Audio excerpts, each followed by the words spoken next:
Shabbat Shalom and Chag Pesach Sameach in anticipation of the great holiday that is coming up in just a few weeks now.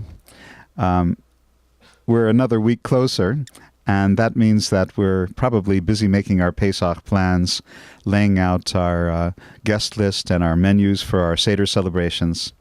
What I have in mind right now are some of the internal aspects of the Pesach celebration.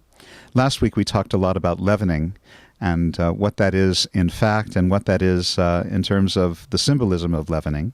Naturally, we're supposed to eliminate all leavening from our person and our possession during the holiday of Pesach, but that symbolic value is extremely important also. The fact that leavening is always something fermented or something a little bit rotten, and how there is always an aspect of our life which is not quite right, which may be fermented, which may be rotting, which needs to be brought to light, confronted, and hopefully purified. But what I want to bring out today is what I would call our internal Egypt, our internal Pharaoh, and our internal Moses. Because the Exodus is not something that just happened to the Jewish people in a geographic location called Egypt about 33 centuries ago. It's something that is actually going on the spiritual level within each and every one of us. And how do we engage in that process of the Exodus today is the question I want to raise right now. We all have, like I say, our self-created Egypt. We have this situation in which we find ourselves now, in which we really don't want to change.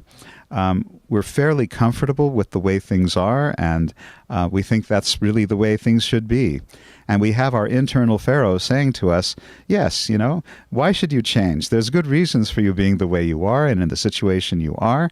And I think it's comfortable for me, and I think it's comfortable for you, so why change? Whereas our internal Moses is saying, let my people go. In other words, get out of your comfort zone, push against your boundaries, become the liberated person that you're really supposed to be. Be more fulfilled, be more free, be more self-actualized. And this is a struggle that goes on day by day and year by year in each one of our lives. The reason we celebrate Pesach, aside from the ethnic and cultural reasons and the family reasons and the pure pleasure of the holiday, is that we want to emphasize the importance of this spiritual struggle and the importance of engaging in it. So I want to wish you a lot of liberation, a lot of self-actualization, a lot of internal thought about what your current Mitzrayim may be, what your internal Pharaoh may be saying to you, and the message that your internal Moses is trying to deliver for this time in your life.